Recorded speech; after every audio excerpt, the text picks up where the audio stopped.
दोस्तों, डायबिटीज़ एक ऐसी बीमारी है जो दिन प्रतिदिन भारत के लोगों में बढ़ती चली जा रही है। छोटी से छोटी उम्र और बड़ी से बड़ी उम्र में ये बीमारी आजकल लोगों को परेशान करने लगी है।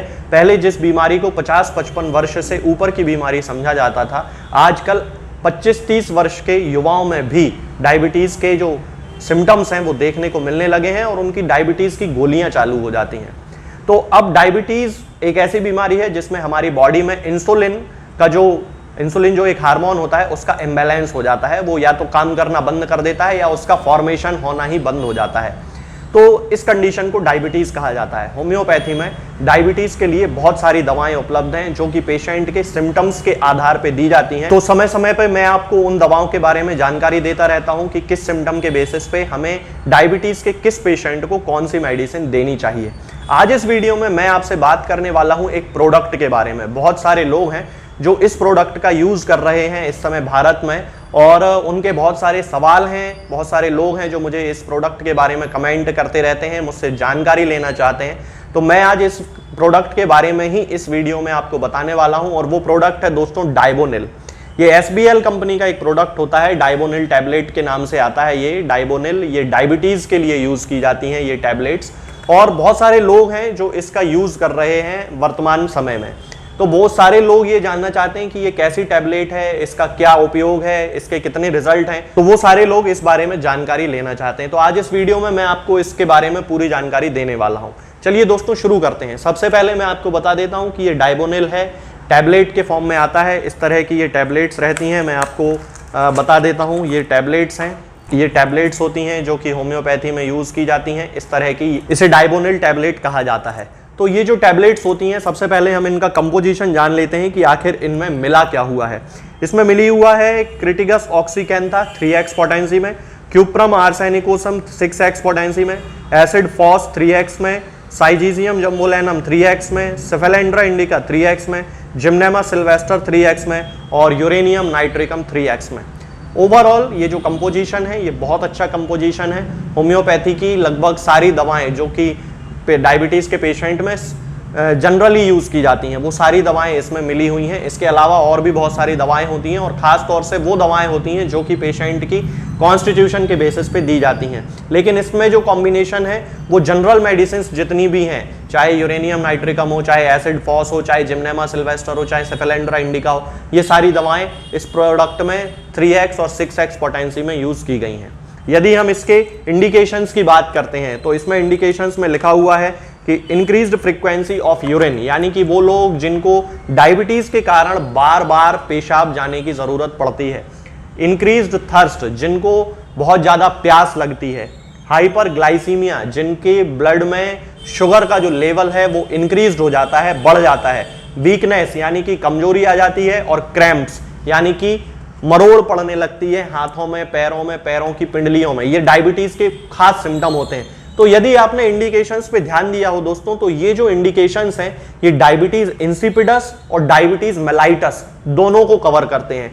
डायबिटीज़ इंसिपिडस और डायबिटीज़ मेलाइटस दो तरह की डायबिटीज़ होती है। डायबिटीज़ मेलाइटस सबसे ज़्यादा कॉमन होती है जो कि बहुत सारे लोगों में देखी जाती है, और डायबिटीज़ इंसिपिडस एक रेयर फॉर्म होता है लेकिन बहुत सारे लोगों में वो भी देखा जाता है, जिसमें पेशेंट को बार बार पेशाब आती है, पॉलीयूरिया जिसे कहा जाता है, उसकी शुगर यूरिन में आने लगती है और ब्लड में भी उसका लेवल जो है वो बढ़ता है। तो इन दोनों कंडीशंस के लिए डाइबोनिल टैबलेट्स में इंडिकेशंस दिए हुए हैं। यदि हम इसके डोज की बात करते हैं तो इसमें लिखा हुआ है 4 tablets 4 to 6 time daily in adults, यानी कि यदि कोई एडल्ट है, 18 वर्ष से ऊपर का कोई व्यक्ति है, तो उसको 4 गोलियां दिन में 6 बार, 4 से 6 बार इस तरह से उसको देना चाहिए। सुबह दोपहर शाम रात भी दे सकते हैं, या फिर इंटरवल को कम करके फ्रीक्वेंसी को बढ़ाया भी जा सकता है। 4 गोलियां एक बार में देना है। और यदि हम चिल्ड्रन के डोज की बात करें तो इस पे लिखा हुआ है half of the adult dose, यानी कि जो एडल्ट का डोज है उसका आधा डोज हमें बच्चों में देना है। तो ये जो इसके हैं ये इसके डोजेज हैं। यदि हम इसके कॉन्ट्रा इंडिकेशन की बात करें तो इस पे कहीं भी कॉन्ट्रा इंडिकेशंस के बारे में नहीं लिखा हुआ है। तो ये तो हो गई इसके बारे में एक जनरल इंफॉर्मेशन।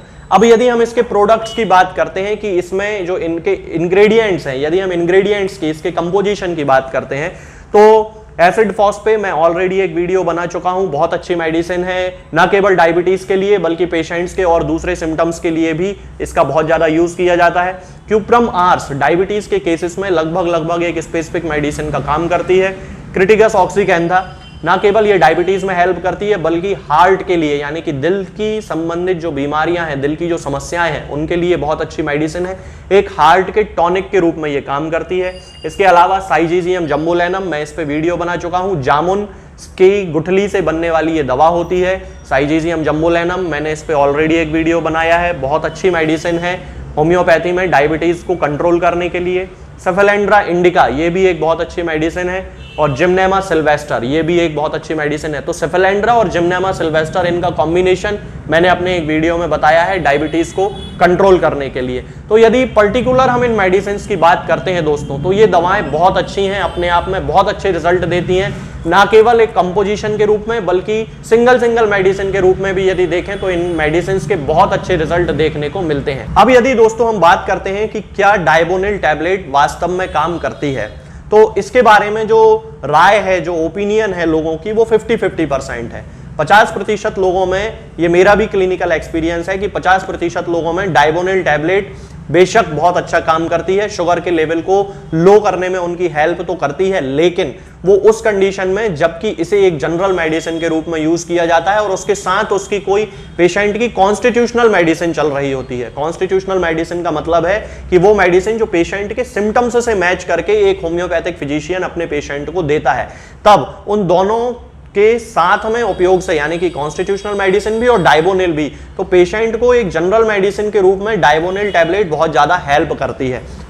इसके साथ जो 50% जो लोग हैं उनमें डायबोनिल टैबलेट का कोई भी असर देखने को नहीं मिलता है, भले ही उनको कॉन्स्टिट्यूशनल मेडिसिन भी क्यों ना दी जा रही हो। ये एक फैक्ट है जिसे होम्योपैथिक फ्रेटर्निटी को स्वीकार करना पड़ेगा कि डायबिटीज के 50% वे लोग जिनको होम्योपैथिक दवाएं दी जाती हैं, कॉन्स्टिट्यूशनल मेडिसिन देने के साथ साथ जब डायबोनिल का यूज करते हैं तो भी उनके ब्लड शुगर के लेवल में कोई खास बहुत ज्यादा अंतर देखने को नहीं मिलता है। अब यदि हम बात करें दोस्तों कि यदि हम बिना कॉन्स्टिट्यूशनल मेडिसिन के डायबोनिल टैबलेट का यूज करें तो क्या इसके रिजल्ट देखने को मिलते हैं, तो इसका आंसर है कि हाँ, रिजल्ट तो देखने को मिलते हैं। 25-30% लोगों में ये ब्लड शुगर को कम करने का काम करती है, लेकिन बहुत ज्यादा लंबे समय तक ये भी जो है उस पेशेंट की हेल्प नहीं कर पाती है।